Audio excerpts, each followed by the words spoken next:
Eu fico imaginando, eu estava ouvindo o David pregar, e eu fico imaginando o pessoal que levou esse paralítico de manhã e não buscar de tarde. Pensa, os caras chegando, cadê o cara que estava aqui? Falei, não, levantou aí, entrou no templo e foi embora. Não é esse que nós estamos falando, não. É de um cara que a gente traz todo dia na mesma condição. Pois é, hoje ele encontrou alguma coisa que nunca havia encontrado antes e voltou para casa andando. Certo? Eu não sei como você chegou aqui. Eu sei como você vai sair daqui. Amém? Isso é que é importante. A grande verdade é a essência do Evangelho não é o que nós sentimos na igreja. A essência do Evangelho é o que as pessoas sentem lá fora quando nós chegamos como igreja. Entendeu? Então é isso. Eu estava ouvindo o David falar, falei, Senhor, eu quero esse negócio aí. Eu quero chegar, eu não quero ser termômetro para medir a temperatura do ambiente. Eu quero ser termostato para dizer a que temperatura o ambiente fica. Certo? Então é assim, chegou você, o ambiente mudou. O diabo tem que ir embora porque deu ruim para ele. Certo? Porque Deus chegou contigo. Amém? Glória a Deus. Então eu quero conversar com você sobre o tempo das pequenas coisas.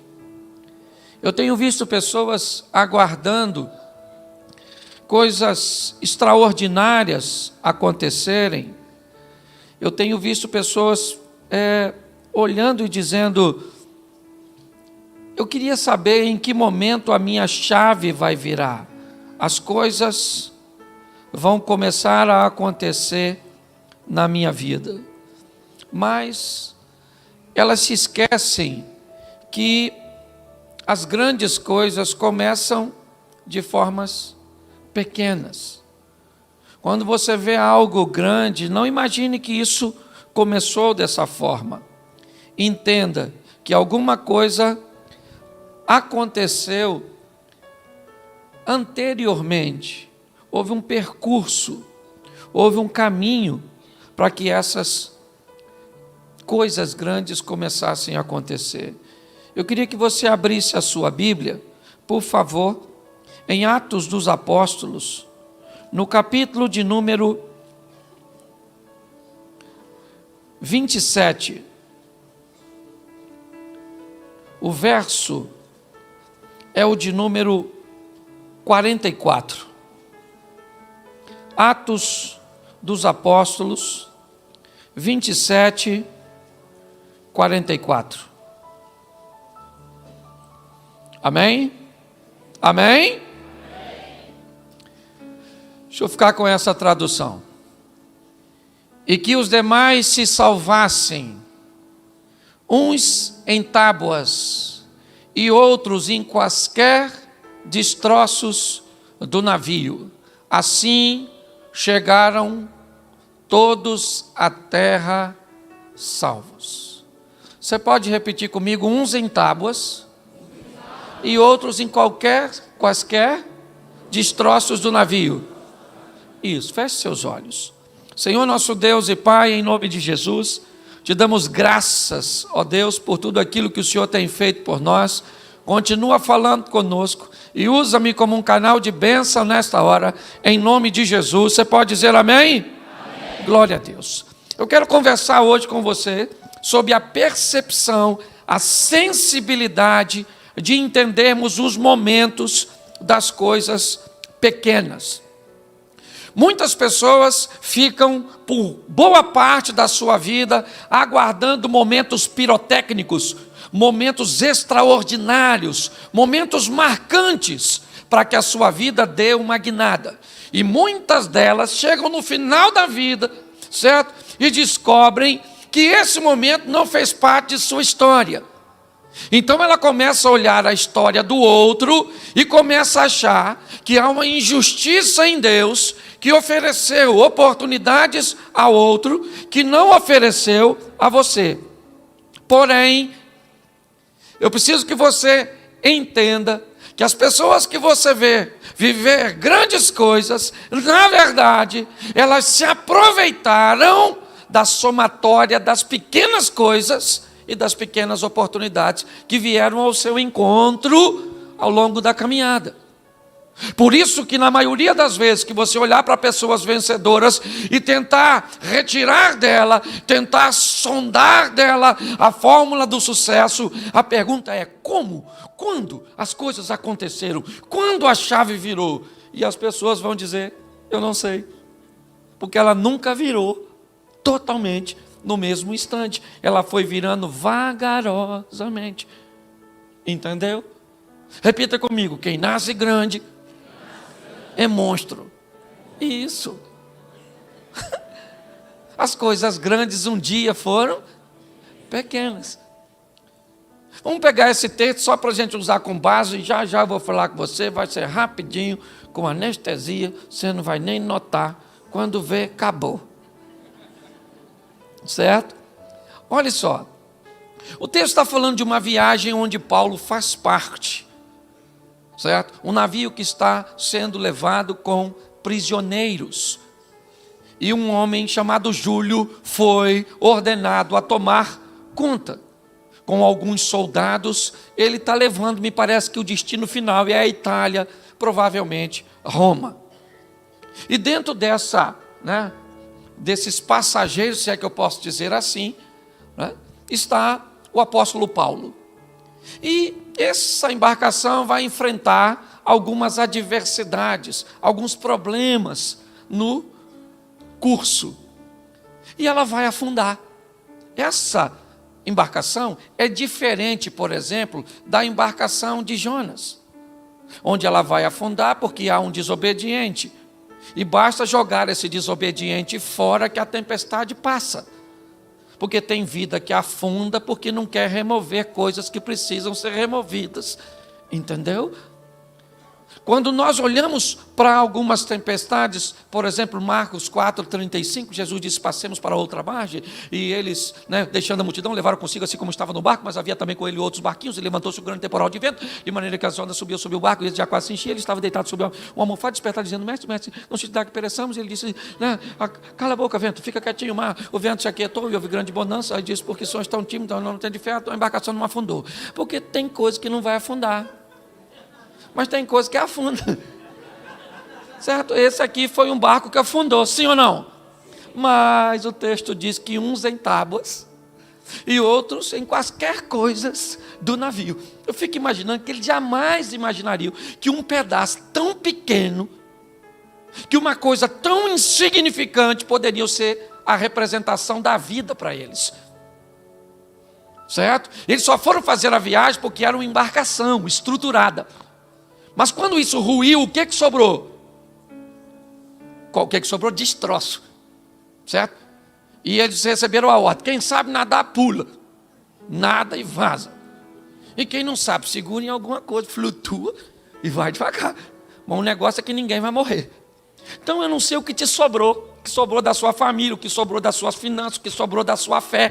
Eu não sei se ficou algo bem pequenino. Eu só sei que você deve se agarrar àquilo que sobrou. Retomar a sua história com Deus. Entendeu? Porque a sua vida e a sua caminhada não terminou. Certo? Hoje eu preciso te mostrar a importância das coisas pequenas. Certo? Coisas pequenas. Você quer ver? Um dia Deus falou com Samuel. Samuca, chega aí. Eu rejeitei Saul. Não quero mais. 1 Samuel capítulo 16 ou 17. Então disse o Senhor a Samuel, até quando estará a ordem de Saul? Porque eu tenho rejeitado para que não reine sobre Israel. Enche o teu vaso de azeite e vem enviar-te-ei a casa de Jessé o belemita, porque dentro dos teus filhos de um rei. Depois você lê em casa que eu não sou obrigado a falar tudo. Escute só. Presta atenção. Deus falou com Samuel, Samuel, dá um pulinho lá na casa do Jessé, porque lá eu vou levantar o novo. E Samuel foi para lá. Sim ou não? Ungiu Davi na presença dos seus? Isso. Olha só. Por que não? Será que o Deus de Samuel não sabe que Davi não está em casa? Sabe? Então por que mandou Samuel ungir Davi em casa se ele não estava? Não era melhor ir no campo? Sim ou não? Mas volta aqui a mensagem do moço. A autoridade começa em casa. Davi foi ungido na presença de seus irmãos. Entendeu? Olha só. E a Bíblia diz que o Espírito do Senhor se apoderou de... E ele está cheio de Deus, sim ou não? E foi fazer o quê? Apacentar a ovelha. O cara agora está cheio de Deus, foi fazer apacentar a ovelhinha. Entendeu? Não... Ser cheio do Espírito de Deus não tornou ele integrante da Marvel.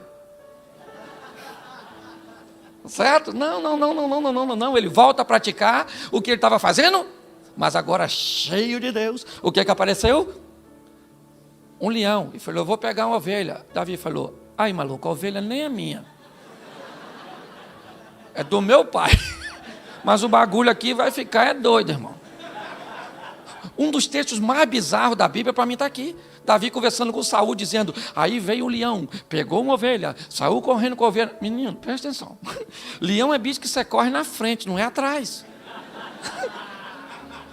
Segundo, até porque a ovelha que está na boca do leão provavelmente está... Só que Davi está dizendo, se ela está morta ou está viva, não é a questão. A questão é que essa ovelha não é do leão, ela é do meu pai e eu vou buscar ela na boca do leão. Você consegue entender isso? Ele é um garoto que parece normal, sim ou não? Mas mata leão. E depois que veio o urso? Vou pegar. Davi falou, não quero problema com Greenpeace, não quero nada com esse negócio de protetor dos animais. Soube do falecimento do leão? Já estou respondendo um assassinato. Vai dar ruim para tu. O urso falou, quero ver. Morreu, filho. Sim ou não? Sim ou não?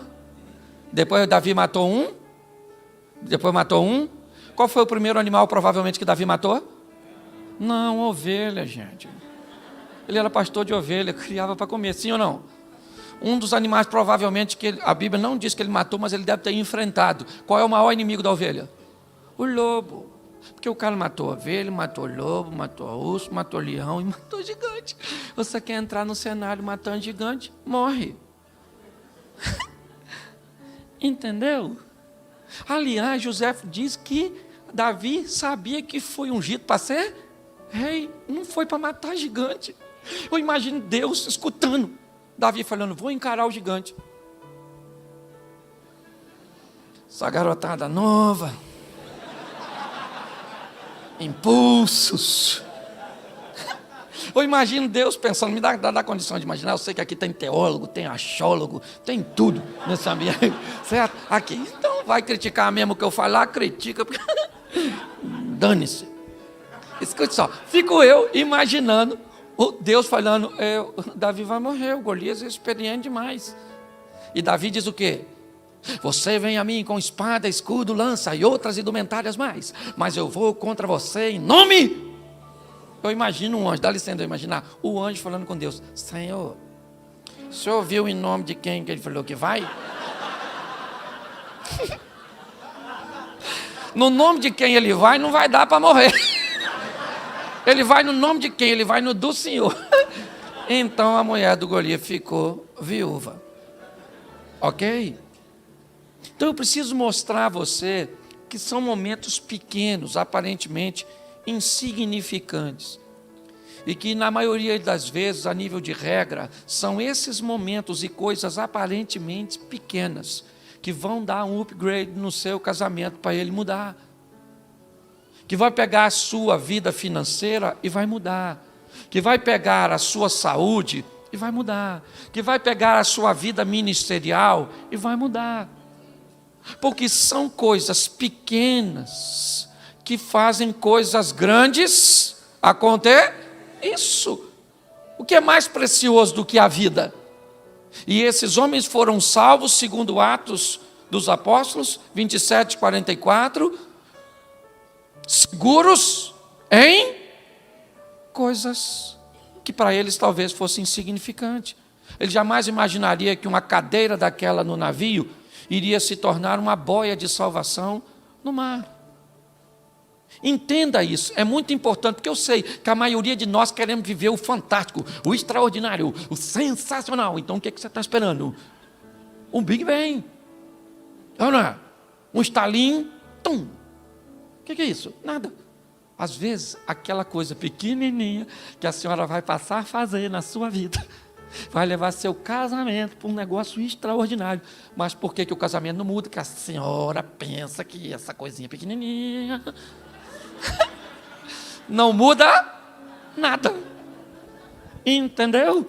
Você está esperando sua vida financeira mudar. Então, o que você quer? Um momento que você tenha um dinheirão para dar uma oferta para Deus. Nossa, Deus está precisando tanto do seu dinheiro.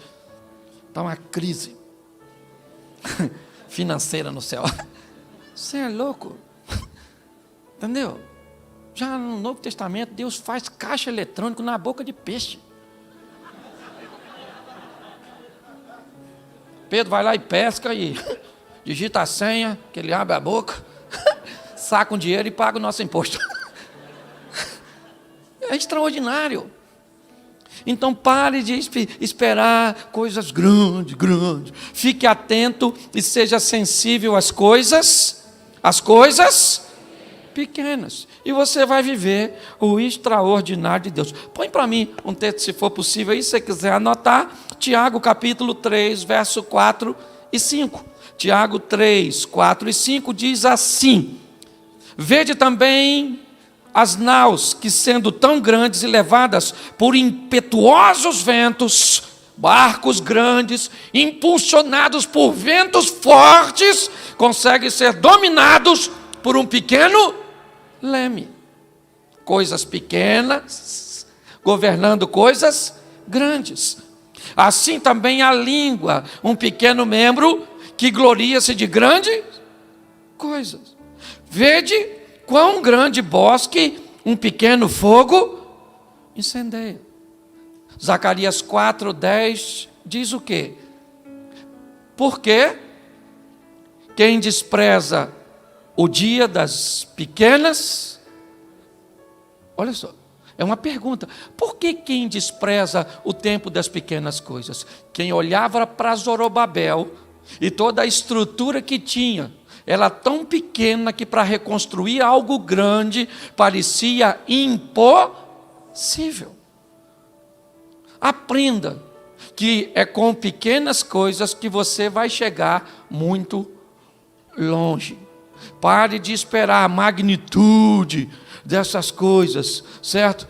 E eu vou te mostrar aqui, rapidinho, coisas pequenas e situações que, bem aproveitadas e bem vistas, e isso tem a ver bastante com maturidade, porque ficar velho é obrigatório, mas amadurecer é opcional.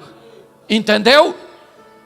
Você tem que aprender isso, certo? A maturidade, ela nos leva para outra fase da nossa vida. Amém? Por isso, ele diz que eu aprendi a viver com pouco, eu aprendi a viver com muito, eu aprendi a viver com saúde, eu aprendi a viver doente, eu aprendi a viver com... O que é isso? Isso é maturidade. Gente que cresce, e não é crescer simplesmente fisicamente, é acabar com as coisas de menino. Quando eu era menino, falava como menino, pensava como menino e agia como menino. Quando cheguei a ser grande, primeira coisa que eu acabei, com as coisas de menino. Entendeu? Cresça, certo? Permita-se crescer. Essa é a grande coisa. Então deixa eu mostrar para você 4 textos aqui, rapidinho, certo? O primeiro é 2º livro dos Reis, capítulo 4, verso 2, certo? Onde a viúva, tá aí, o cara é rápido, hein? Perguntou-lhe Eliseu: o que te hei de fazer? Dize-me o que tens em casa. E ela disse o quê? Ela disse o quê? Tua serva não tem? Nada, hein? Nada, hein? Se não, presta atenção. O que o texto diz? Que essa mulher acabou de perder o marido e ele não podia ter morrido. Por quê? Porque era um cara que não pagava as contas. Certo? Porque tem homem que, isso aqui é uma lição bíblica. Paga as contas antes de morrer, para não deixar a sua mulher numa situação ruim. Porque tem homem que não pode se dar o luxo de morrer. Que no velório a dona tem que estar caçando a próxima vítima, porque as contas vencem.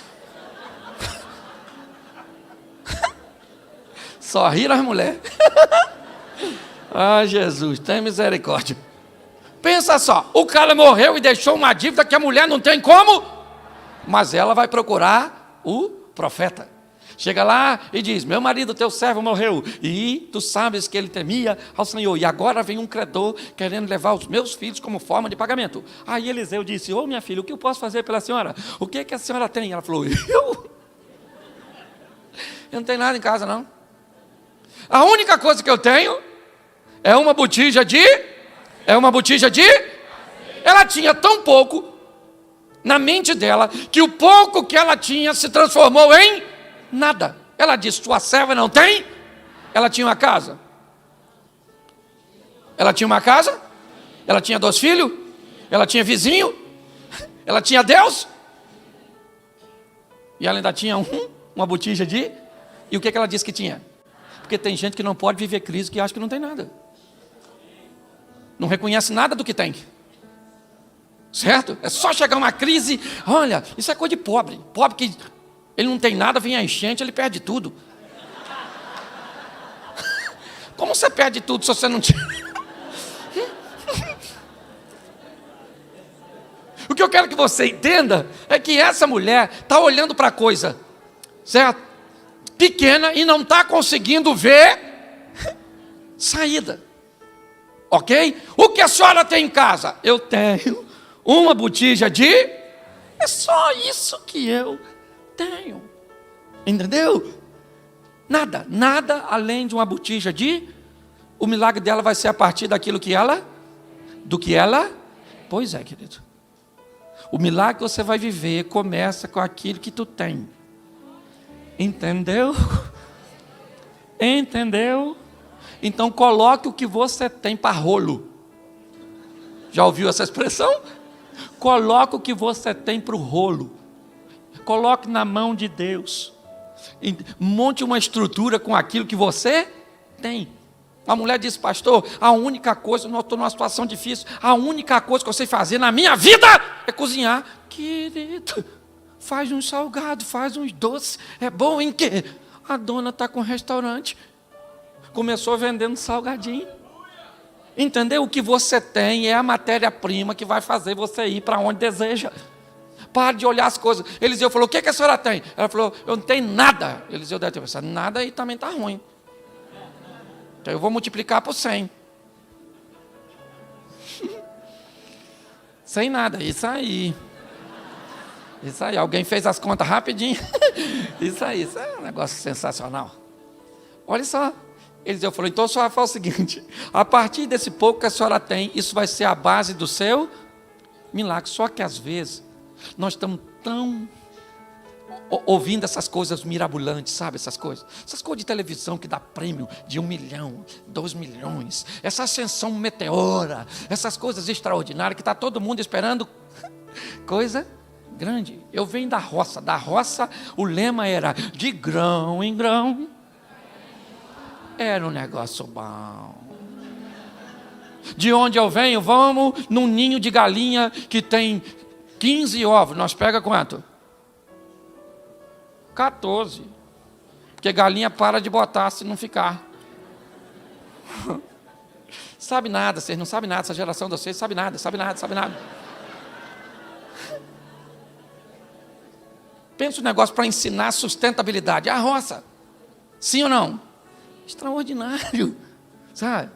Eu olho e são coisas pequenininhas. Hoje as pessoas ficam esperando as coisas extraordinárias e Deus está só mandando gota. Aproveita essa aí, filho. O que é isso?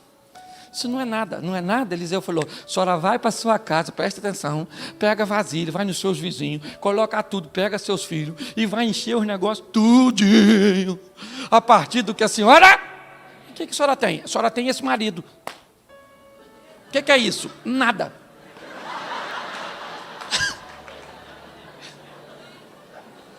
Então, pega esse homem ruim da senhora, bota para rolo.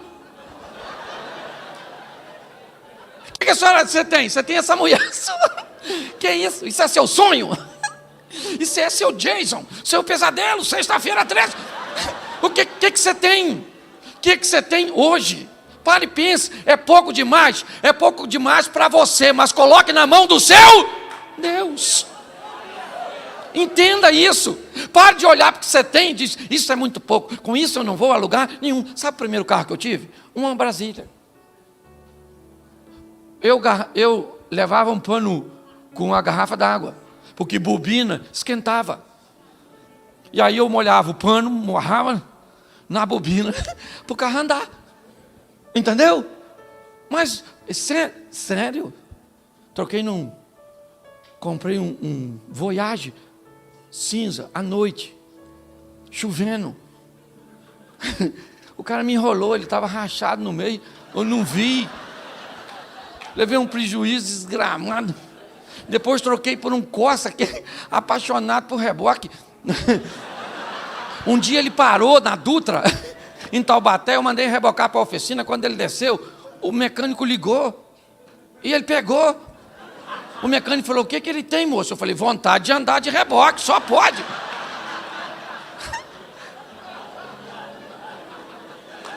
Você acha que a Brasília era o meu ideal? Mas era a minha realidade. Então eu fui indo de realidade. Então pega o que você tem hoje, o que te sobrou? Um pouquinho de fé, que você está tão aborrecido, tão chateado, tão isso. O que te sobrou? Esse filho que a mistura entre você e seu marido não deu certo, saiu. Esse alien, cuida desse menino, é o que você tem. Entendeu? O que você tem? Pega o que você tem. Pode ser pouco, porque foi a partir daquilo que a mulher tinha que o milagre aconteceu. Sim ou não? Então, pare de olhar as coisas. O que eu tenho? Não tem nada. Parece que o medo. Um dia, Agar, a egípcia, sai com o seu filho para o deserto.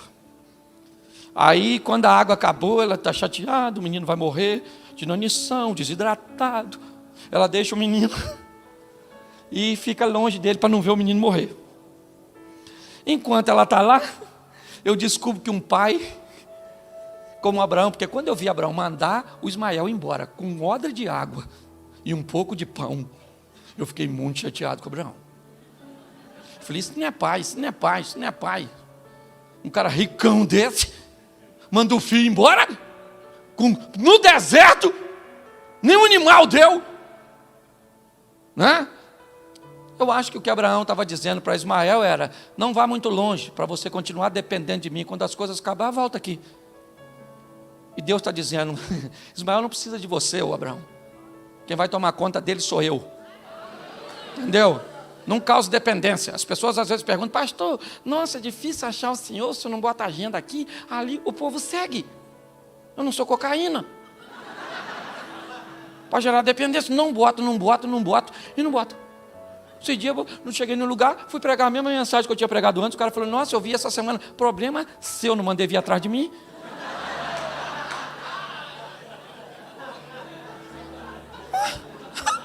Eu vou pregar e vou continuar pregando. Nas próximas 50 pregações minhas, eu vou pregar a mesma coisa.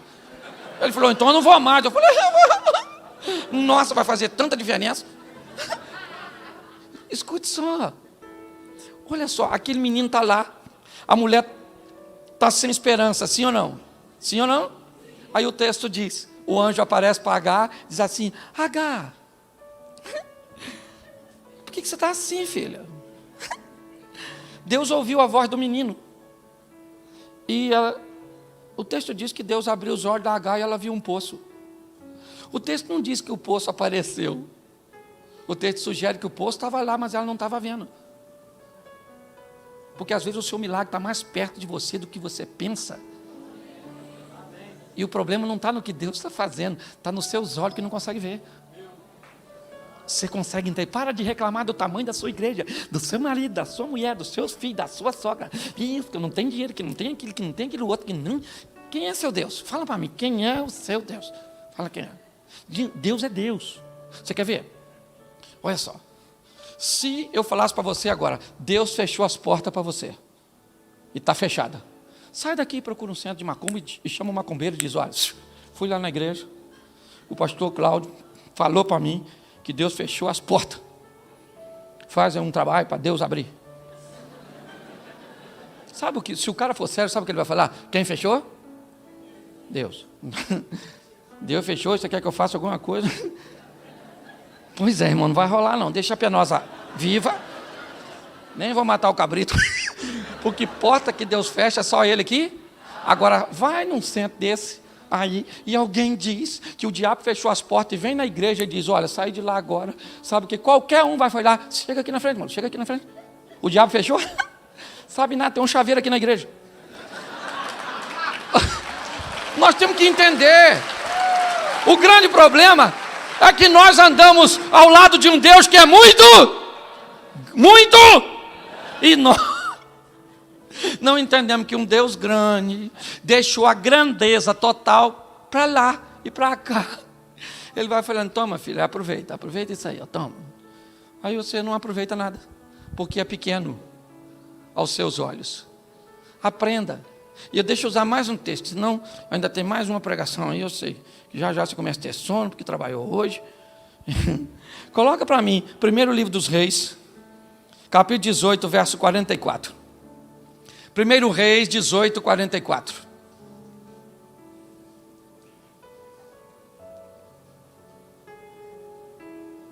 Isso. E sucedeu que a 7ª vez disse, eis que se levanta do mar uma nuvem do tamanho da mão de um. Então disse Elias, sobe e dize a Acabe, aparelha o teu carro e desce, para que a chuva não, presta atenção, 3 anos e meio sem chover. Sabe, Elias era um cara extraordinário, e crente como nós, porque crente é bagunçado. Nós temos dificuldade, o cara viveu tudo que viveu, extraordinário, alimentado por corvo, ele foi para lá para a viúva, voltou, caia fogo do céu para matar, o cara matou os profetas de Baal. Aí o Acabe chega em casa e diz assim, Jezabel, Elias, minha filha, matou os profetas do seu pai, tudo. Jezabel falou, o quê? Elias fez isso? Manda um recado para Elias, que amanhã, a essa hora, ele está morto. Sabe o que Elias fez? Fugiu. Como? O cara mata 450 homens e foge de uma mulher. Que Deus já estava afinzão de matar. Era só Elias falar, fogo na Jeza. Ela estava morta. Sim ou não? Sim ou não? E ele está tão confuso que ele está fugindo de Jezabel para não morrer, entra numa caverna e diz, Senhor, me mata. Deus falou, Elias, está ruim de lidar contigo, irmão. Olha só, vai lá que Jezabel te mata e eu terceirizo o serviço. Para que eu vou fazer um serviço que ela quer fazer? Escute só, porque esse texto é extraordinário. 3 anos e meio sem chover, o céu azulzinho. E Elias disse, vai chover nesse negócio aí. E fala para um garoto que estava com ele, e diz assim, eu vou ficar orando aqui, você vai lá dar uma olhadinha para a banda do mar, e ver como é que tá as coisas. Foi lá, o que tem? Está azulzinho. E agora, azulzinho de novo. E de novo, azulzinho. E agora? Agora tem uma nuvenzinha. Uma nuvenzinha não vai rolar não. Uma nuvenzinha tão pequenininha. Para um menino é uma nuvem pequena. Sim ou não? Sim ou não? Sim. Pois é, mas para Elias vem uma grande. Por quê? Porque nós estamos diante da ótica de um menino e diante da ótica de um homem. Meninos não percebem o que Deus está fazendo, porque eles são meninos. Elas são meninas. Quando você amadurece, você começa a ter experiência com Deus diferente, não é mais de menino. Quando eu era menino, pensava, agia e falava como? Mas logo cheguei a ser grande, acabei com as coisas de... Isso aí. O menino olhou e disse, eu vejo uma nuvem do tamanho da mão de um. O que Elias disse? Então desce, meu filho, avisa o Acabe, que está vindo uma grande tempestade, é melhor ele encontrar Jezabel para tirar a roupa do varal. Tudo isso ele viu a partir de uma pequena? Pois é. O que está diante de você? Pegue esse pequeno e acredite que através disso Deus vai fazer algo grande. Você consegue. E me parece que Elias consegue passar isso adiante. Porque olha só, Eliseu, não era ele que estava nessa ocasião do Carmelo. Ok? Mas agora Elias se torna o moço, ou Eliseu se torna o moço de Elias. Sim ou não? E um dia a casa de Eliseu está cercada em Dotã, pelo exército dos arameus, os sírios. Certo? E agora, agora tem um garoto que está trabalhando com Eliseu. Olha só, um dia Eliseu foi garoto de Elias, o moço de Elias. E agora Geazi é o moço de Eliseu. Certo? Porque o Eliseu um dia foi moço, mas agora ele é o homem. Está na hora de crescer, gente. Está na hora de amadurecer. Entendeu?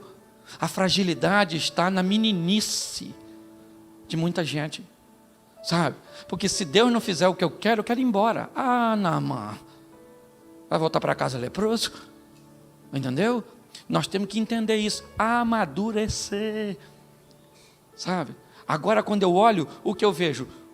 Um Eliseu que aprendeu a amadurecer. O menino está dizendo, o que faremos, meu Senhor?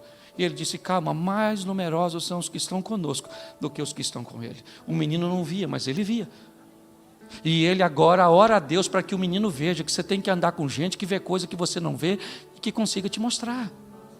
Veja quem caminha contigo, você só anda com cabeça de bagre, quer pensar o quê? Reveja seus conceitos, seus valores. Olha só. Quando eu olho para essa passagem, eu vejo o quê? Alguém que através de algo tão pequeno consegue enxergar uma grande chuva. Choveu? Sim ou não? Sim ou não? Isso aí. Mas tudo começou a partir de uma pequena. Então descubra o que vai startar. Descubra o que vai iniciar, sabe?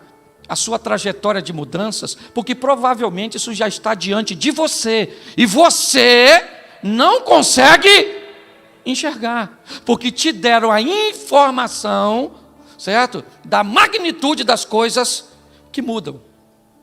A grande verdade é essa. As coisas mudam de uma forma paulatina, gradativa, salutar, mas normalmente bem pequenina.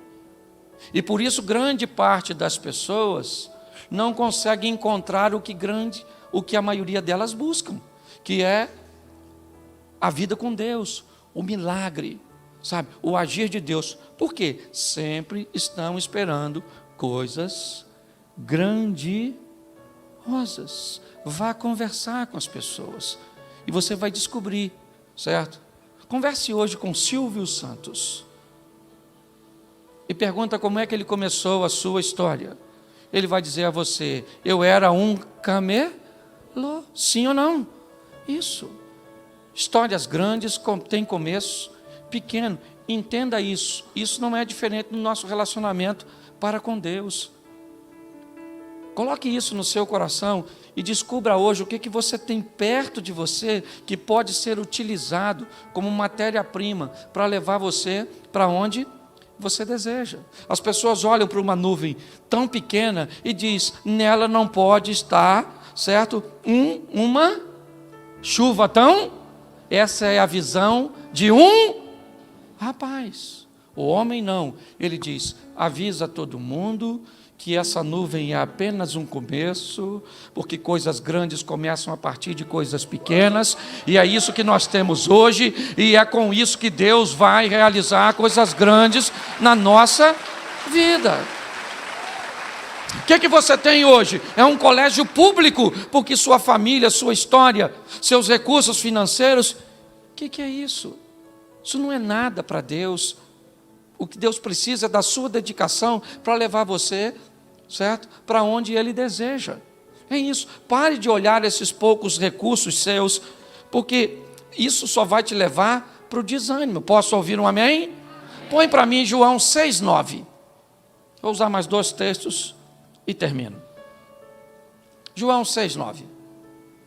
Está aqui um rapaz que tem? Ele tem o quê? E 2? Mas a pergunta de André, mas o que é isso para tanta gente? Isso é extraordinário. Jesus estava pregando, a turma não queria ir embora, estava com fome, certo? E aquela coisa toda. E aí um discípulo chamou e falou, Senhor, presta atenção, despede logo a turma aí, porque tá difícil, o tempo está... Aí Jesus falou, vamos dar comida para eles? Aí Filipe falou, ó, esse pessoal ainda não é crente, mas já está no começo. E sabe como é que é crente, né? Come, come, come, come. Então, mesmo se a gente tivesse dinheiro, ia estar ruim para comprar. Aí Jesus perguntou, o que é que nós temos? Aí André, que já estava com fome, estava fazendo uma pesquisa de campo, e viu um garotinho que tinha 5 pães e 2 peixes. André enquadrou o menino, certo? Contou a parada, e falou com Jesus. Aí, Jesus, para nós aí. Tem um garoto aí, mano, 5 pães e 2 peixes. Mas vou logo avisando para o senhor, o que é isso, né? Para tanta gente. Isso é muito pouco, Jesus. O que vai dar para nós tomar dele, fazer nosso lanche.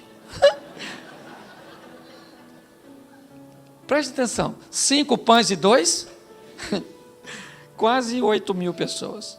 5 pães. 5 coisas de adolescente. Devia ser um adolescente esse menino.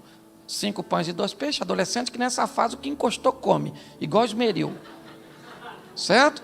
5. O André desanimado, ou animado porque achou o lanche, disse, mas o que é isso para tanta gente? Jesus falou, traz o pão e o peixe aí. Eu não sei o que falaram para o menino.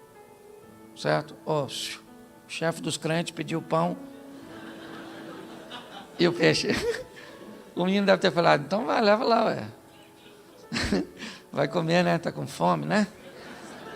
E vai deixar os outros. Sim, porque não era nada. Sim ou não? Eram 5 pães e 2? Quando o que você tem não é o suficiente, aprenda a deixar Deus agir. Certo? Eu imagino Jesus falou, agora, gente, nós vamos dar a receita para McDonald's. O primeiro McFish da história. O pãozinho com peixe. Vamos embora, rapaziada. Serve todo mundo. Jesus. Falar uma coisa para o senhor. O que tem aí é 5 pães e 2 peixes. Entendeu? O senhor já deu uma olhada. Olha aí, pá. Olha aí. Não vai rolar. Isso é muito pouco para tanta gente. Jesus está dizendo, você não está entendendo, filho. Isso é pouco na sua mão, na mão do menino, na mão do Pedro, na mão deles. Na minha mão, não tem esse negócio de pouco. Eu vou mostrar a vocês o que eu sou capaz de fazer com o que você tem. É isso que eu quero que você entenda. Pegue o que tu tem. Repita assim, o que eu tenho. Isso aí. É o que tu tem. Não peça dinheiro emprestado. Pega o que você tem e aproxime o que você tem de Deus e você vai ver o que Ele pode fazer. Entendeu? Não fica que essa mulher é sua, que esse marido é seu.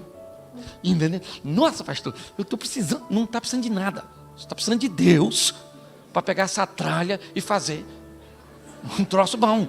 E Ele pode. Ninguém acredita.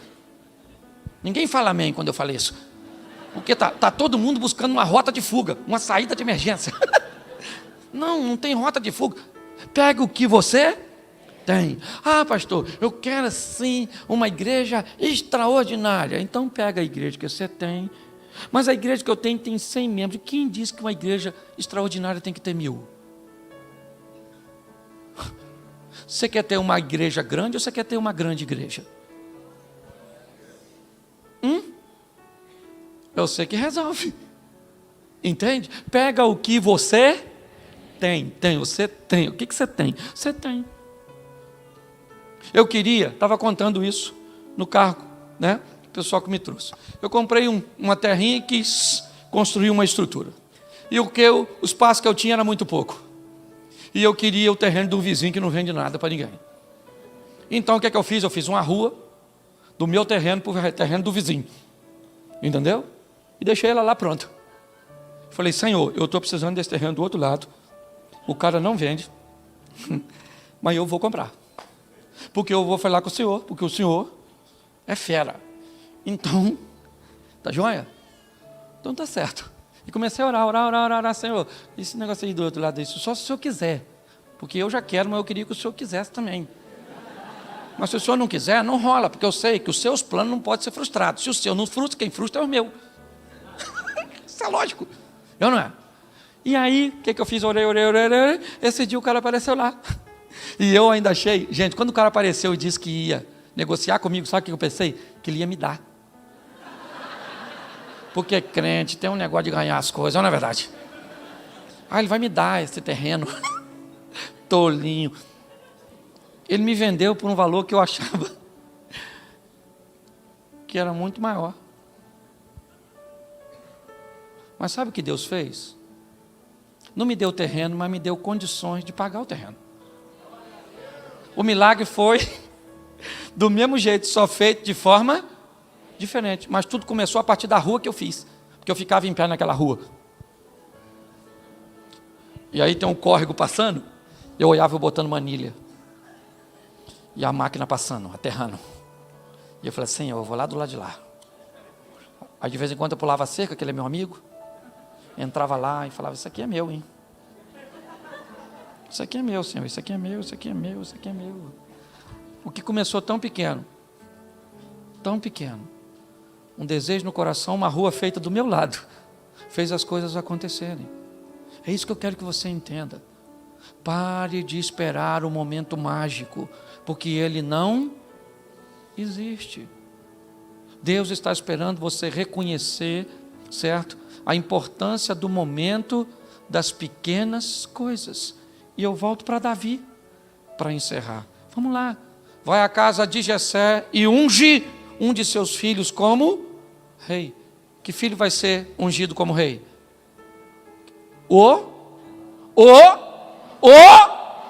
Pois é. Vamos lá.